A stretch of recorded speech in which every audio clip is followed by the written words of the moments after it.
Hunt püüab jääaugust kalu. Oma suurest kalatagavarast tõi rebane iga päev paar tükki ja sõi ja oli rõõmus. Kord, kui ta jälle kalu koju oli toonud, juhtus hunt ligidal olema ja nägi seda. Oo, Vaderike, jätku ka sinu leivale, kus sa säärase ilusa saagiga kokku said, küsis hunt teise käest ja oleks silmadega hakanud kalu sööma. Eks ikka järvest, vastas rebane rahulikult. Kust järvest? No sa nüüd ei tea, imestas rebane. Kus sina oled elanud? Praegu on küla all järves niisugune suur kalasaak, mis ime. Lutsud, purikad, ahvenad, särjed, aja päris hanguga kokku, nagu mehed suvel heina. Tõesti. Tõsi, seletas rebane edasi. Seal on neid suuri ja pisikesi, igat sugu ja igat nägu. Aga kuidas neid kätte saada, küsis hunt. Järv on jääs ja pole sul midagi, millega teha auku ega riistu, millega püüda. Naeris rebane. Pajuvasikas sa oled ja selleks ka jääd. Ei tea, kes see nüüd sel ajal vanaviisi kalu püüab. Nüüd hakkavad kalad ise otsa. Kuhu? Mille otsa? Küsis hunt ja varjas oma viha, mida rebase sõna pajuvasikas talle oli teinud. Kuidas võib üks loom nii rumal olla, pilkas rebane edasi. Kus sina oled selle aja elanud või olnud? Mitte midagi sa ei tea ega tunne. Nüüd sel ajal ei ole muud tarvis, kui saba jääauku pista ja kalu hakkab nii palju külge, et vaata, et sa saba välja tõmmates pooleks ei vea. Rebase jutt ja tühi kõht ajasid hundil meelemõtted üsna sassi. Kuule, kulla Vader, palus hunt, vii mind ka jääaugule. Ma pole 3 kuul enam midagi mõistlikku hamba alla saanud. Saan vahelt siit poolsurnud varese, sealt mõne otsa lõppenud lamba kätte, mille külamees visanud hangele ja see on kõik. Praegu on mul seest nii hele ja karjub teine ja lööb pilli nagu põrsas aia vahel. Ole hea, vii jääaugule. Rebane aga pilkas. Kas sa mu härga ei ole juhtunud nägema või ehk luikab härg sul kõhus ja otsib oma õiget peremeest? Oh, kulla Vader, palus hunt, unustame selle endise paha. Ma pean puhtast südamest ütlema, et mina ta küll ära sõin, aga mis sa teed, kui sisikond ei andnud rahu? Oh, vennas, anna andeks, unusta ära ja vii mind ka jääaugule. Rebane mõtles, oota, Vakriimsilm, küll ma sulle näitan, kuidas pilli ja pasunat aetakse. No, olgu peale, rääkis rebane rahulikult. Tule, ma viin su kalu püüdma, kuid seda pea meeles, ära ole ahne ja ära sa saba liiga kaua vees hoia, muidu hakkab nii palju kalu külge, et ei jõua enam välja tõmmata. Läksid. Rebane sörkis ees, hunt laskis järele ja jõudsid järve peale. Järve ääres kaldast just mitte väga kaugel oli jää sees külanaiste vee võtmise auk. Sinna viis rebane hundi ja ütles, vaata vennas, siit need särjed ja ahvenad võetakse, aga üht pea meeles, ära sa liiga kaua saba vees hoia, muidu hakkab nõnda palju külge, et meie ilma külameeste abita teda enam kätte ei saa.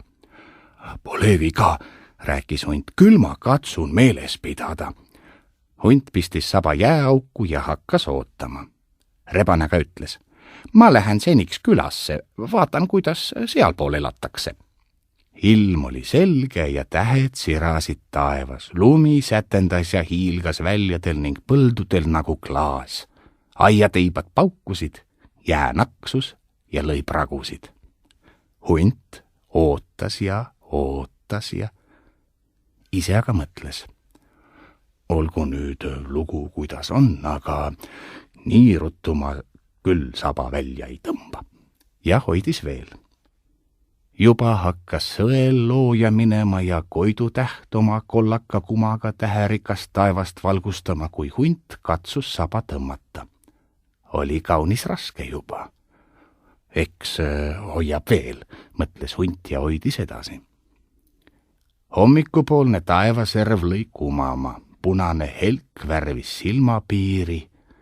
külm tõmbas viimast ja nüüd oli hundi saba paksu jäässe külmanud. Seal jooksis rebane hundi juurde ja hüüdis juba eemalt. Sina püüad ikka veel, nüüd tõmba saba välja, vaatame õige, kuidas püük õnnestus. Hunt katsus saba välja tõmmata, aga ei jõudnud, see oli liiga kõvasti jäässe külmunud.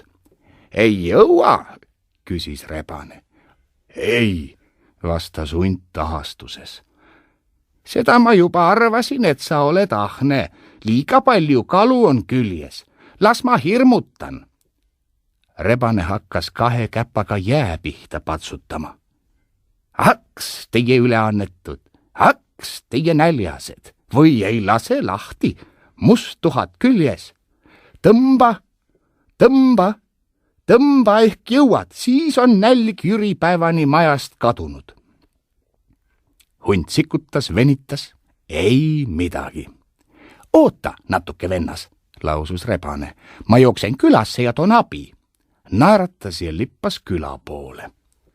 Selle aja sees oli küla ärganud, uksed kääksusid, koerad haukusid, inimesed liikusid ja naised tulid jääaugule vett tooma, panged kaelkookudega õlal ja ühel kirves käes, et jääauku lahti raiuda. Ennäe, rebane, kisendati. Vaata, kanavaras, karjuti. Muri, võtta!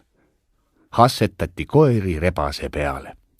Hunt vaene kuulis kära, nägi naisi mäelt tulevat, ajas silmad punni ja tõmbas kõigest jõust, aga mis jääst ei lahkunud, see oli saba, ta oli jääga niisama kokku kasvanud nagu ihuga. Niipea kui hunti nähti, visati panged maha ja langeti kirve ning kaelkookudega vana halli peale. Hunt võttis oma viimase jõu kokku ja sikutas kõigest hingest. Juba sadasid esimesed kaelkooguhoobid hundile selga, juba tõusis kirves, et hundile hingematsu anda. Seal sirutas hunt tagumised jalad vastu jääd ja tõmbas. Rops! Rebenes saba.